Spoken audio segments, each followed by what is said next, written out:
Hello friends, जैसा कि मैंने इससे पहले भी प्रॉफिट एंड लॉस पे वीडियो बनाया है, लेकिन आज मैं इसे फिर से रिपीट कर दे रहा हूँ क्लेरिफाई करने के लिए।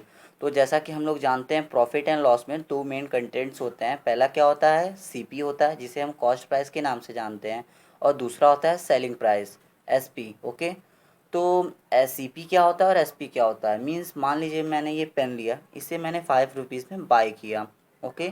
तो हमारा जो 5 रुपीज़ है ये इसका कॉस्ट प्राइस हो गया, और मैंने इसी पेन को अपने फ्रेंड को सेल कर दिया कितने रुपीज़ में, 10 रुपीज़ में। तो जो हमारा 10 रुपीज़ हुआ वो इसका सेलिंग प्राइस हो गया। ठीक।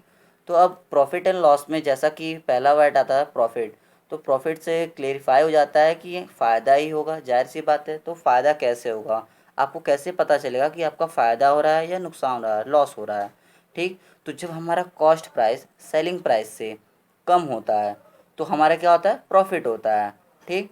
जैसा कि मैंने आपको भी बताया कि ये पेन मैंने 5 रुपीज़ में बाई किया, तो 5 रुपीज़ क्या है, इसकी कॉस्ट प्राइस है, और 10 रुपीज़ में सेल कर दिया। तो यहाँ पे क्या है, जो सेलिंग प्राइस है इस पेन की वो अधिक है, किससे, कॉस्ट प्राइस से अधिक है। ठीक। तो मेरा कितना, 5 रुपीज़ का प्रॉफिट हुआ। लेकिन अगर मैं इस पेन को 5 रुपीज़ में बाई करूँ और 2 रुपीज़ में सेल कर दूँ, यहाँ पे क्या, इस पेन की जो कॉस्ट प्राइस है सेलिंग प्राइस से अधिक है, तो यहाँ पे क्या होगा, हमारा लॉस होगा। ठीक। तो मैं डायरेक्ट क्वेश्चन पे चलता हूँ। अब हमें क्वेश्चन से प्रॉफिट या लॉस परसेंटेज में फाइंड करना है। ओके। तो क्वेश्चन में दिया है हमारा सेलिंग प्राइस गिवन है और कॉस्ट प्राइस भी गिवन है। यहाँ पे सेलिंग प्राइस 750 है और कॉस्ट प्राइस 600 है। ठीक। तो यहाँ पे सबसे पहले हम लोग पता करेंगे कि हमारा प्रॉफिट हो रहा है या लॉस हो रहा है। ठीक। तो जब ग्रेटर वन में से स्मॉलर वन को हम लोग सब्ट्रैक्ट कर देंगे, तो यहाँ पे हम लोग को देखने को मिल रहा है कि जो हमारा सेलिंग प्राइस है कॉस्ट प्राइस से अधिक है। इसका मतलब क्या, कि हमको प्रॉफिट ही होगा। अब कितने रुपए का प्रॉफिट होगा, तो यहाँ पे हम लोग बड़े में से छोटे वाले को सब्ट्रैक्ट कर देंगे। तो यहाँ बड़ा क्या है, सेलिंग प्राइस है, और छोटा क्या है, कॉस्ट प्राइस है। तो जब 750 में से 600 को सब्ट्रैक्ट करेंगे तो हमें 150 का प्रॉफिट हो रहा है। ठीक। अब 150 कितना परसेंटेज है 600 का, तो इसे फाइंड करने के लिए हमारे पास बहुत ही सिंपल सा इक्वेशन है। बहुत सिंपल है, देखें तो आप इसमें प्रॉफिट या जो लॉस हमें फाइंड होता है उसे हम लोग लिख लेते हैं, अपॉन सीपी कर देते हैं। मीन्स जो आइटम की कॉस्ट प्राइस है उसे लिख देंगे और इंटू 100 कर देंगे। ओके। तो प्रॉफिट हमें कितने का हुआ, 150 का हुआ, 150 मैंने लिख दिया, और 600 क्या है इसकी कॉस्ट प्राइस, जो कि यहाँ पे गिवन है, मैंने वो भी लिख दिया और इंटू 100 कर दिया। तो यहाँ से हमें निकल के आया हमारा 25% प्रॉफिट हुआ है। ठीक। तो मीन्स 600 का 25% प्रॉफिट है, जो कि क्या है, 750 है। ओके। अब अगले क्वेश्चन पे हम लोग आते हैं। इसी तरह हम अपना दूसरा क्वेश्चन देखेंगे। तो इसमें क्या हुआ है, कॉस्ट प्राइस गिवन है 1250 और सेलिंग प्राइस 1000 दिया है। तो जैसा कि मैंने पहले क्वेश्चन में बताया, पहले हम लोग पता करेंगे कि हमारा प्रॉफिट हो रहा है या लॉस हो रहा है। तो यहाँ पे हमें क्या देखने को मिल रहा है, हमारी कॉस्ट प्राइस अधिक है, मतलब जित में हमने बाय किया, और सेलिंग प्राइस जो हमने बेचा वो कम है। इसका मतलब क्या, जाहिर सी बात है, देखने से पता चल रहा है कि यहाँ पे हम लोग का लॉस होगा। ठीक। तो हम लोग पता करेंगे कितने का लॉस हो रहा है। तो यहाँ पे हमने बड़े वाले में से छोटे वाले को माइनस कर दिया, मीन्स कॉस्ट प्राइस में से सेलिंग प्राइस को माइनस कर दिया। तो हमें पता चला हमारा 250 का लॉस हुआ। अब इस लॉस को हमें परसेंटेज में निकालना है।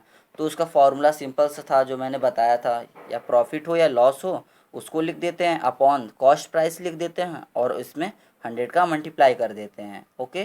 तो यहाँ पे हमारा लॉस हुआ है तो 250 मैंने लिख दिया, जितने का लॉस हुआ हो, और यहाँ पे कॉस्ट प्राइस जो गिवन है यहाँ पे 150, और यहाँ पे 100 ने मल्टीप्लाई कर दिया।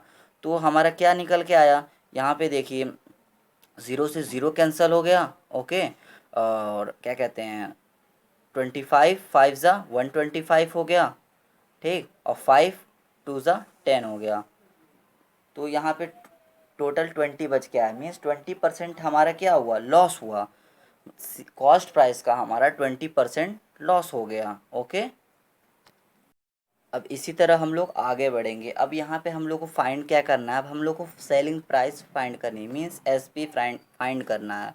इसका मतलब क्या, आपका कॉस्ट प्राइस और प्रॉफिट या लॉस जो रहेगा गिवन रहेगा, और आपको सेलिंग प्राइस फाइंड करना है। तो अगर प्रॉफिट होता है, मान लीजिए अगर आपका प्रॉफिट होता है, तो उसके लिए फॉर्मूला क्या है, selling price is equal to जो कॉस्ट प्राइस गिवन है प्लस जो कॉस्ट प्राइस है इनटू प्रॉफिट इन परसेंटेज। मान लीजिए अगर प्रॉफिट परसेंटेज में दिया है तो आप परसेंटेज निकालने के लिए मीन्स उसकी वैल्यू निकालने के लिए कितना परसेंटेज पे वो वैल्यू आएगी इनटू परसेंट कर देंगे और अपॉन 100 कर देंगे। ओके, मान लिया मैंने कोई एग्जांपल ले लिया कि किसी चीज़ की कॉस्ट प्राइस 5000 गिवन है और उसमें मुझे प्रॉफिट कितना हो रहा है 10% का हो रहा है और हमें फाइंड क्या करना है सेलिंग प्राइस।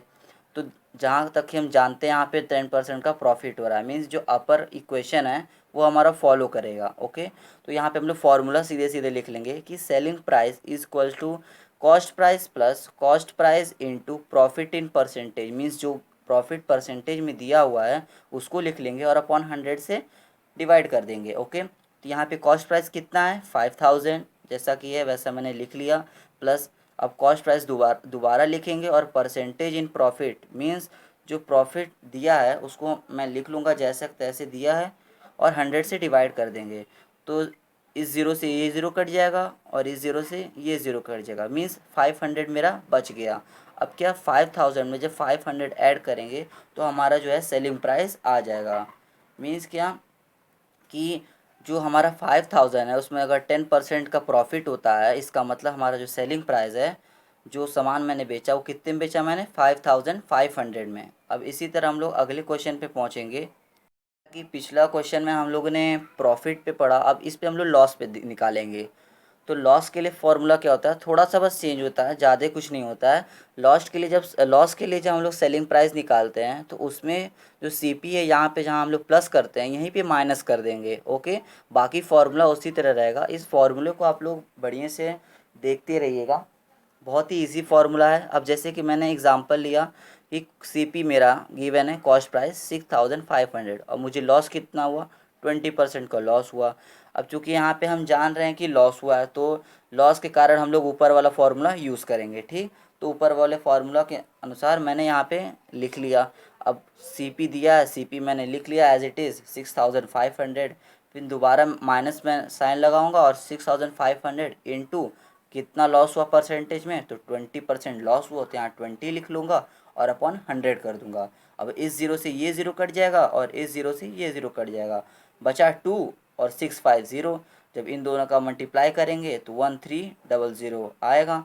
अब 6500 में से 1300 माइनस करेंगे तो सेलिंग प्राइस हमारी 5200 आएगा। इसका मतलब क्या कि हमारा जो कॉस्ट प्राइस है 500 उसमें जो 20% का लॉस हुआ मीन्स हम लोग कितने पे बेचे कि 20% का लॉस हुआ, तो मैंने उस आइटम को 5200 पे बेचा तो हमारा 20% का लॉस हुआ। अब इसी तरह हम लोग अगला क्वेश्चन निकालेंगे। जैसा कि पिछले क्वेश्चन में हमने क्या फाइंड किया सेलिंग प्राइस, अब इस क्वेश्चन में हम लोग कॉस्ट प्राइस फाइंड करेंगे। क्या होता है अगर कॉस्ट प्राइस पूछने लगे तो कॉस्ट प्राइस फाइंड करने के लिए बहुत सिंपल सा फॉर्मूला होता है। अगर लॉस होता है जैसे कि सेलिंग प्राइस में भी लॉस और प्रॉफिट हो रहा था, तो अगर बताता है पूछता है क्वेश्चन में कि सेलिंग प्राइस हमारा गिवन है और हमारा 10% 20% या 30% का लॉस होता है तो कॉस्ट प्राइस कैसे फाइंड किया जाता है।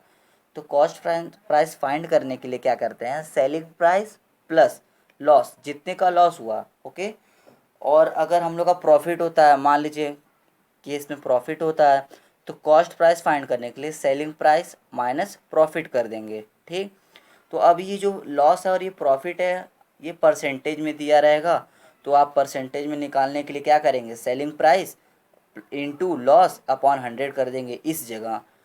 मीन्स एसपी तो यहाँ लिखेंगे ही प्लस एसपी इंटू लॉस जो भी परसेंटेज में दिया रहेगा लॉस इन परसेंटेज अपॉन 100 कर देंगे। ओके, ये चीज़ करेंगे इसकी जगह ये इतना लिखेंगे आप। ओके, यही प्रॉफिट में भी होगा, प्रॉफिट में यहाँ लॉस है इसी जगह प्रॉफिट लिख देंगे। ठीक, तो मैंने एग्जांपल पे एक क्वेश्चन लिया कि मान लीजिए मेरा सेलिंग प्राइस है, मान लीजिए इसी पेन का सेलिंग प्राइस 700 है। ओके, और मैंने इसमें लॉस 20% हुआ, मेरा इसमें 20% लॉस हुआ, तो अब इसकी कॉस्ट प्राइस क्या होगी। तो चूँकि फार्मूला यहाँ पे देखिए लॉस के लिए फार्मूला दिया है cost price is equal to selling price plus loss.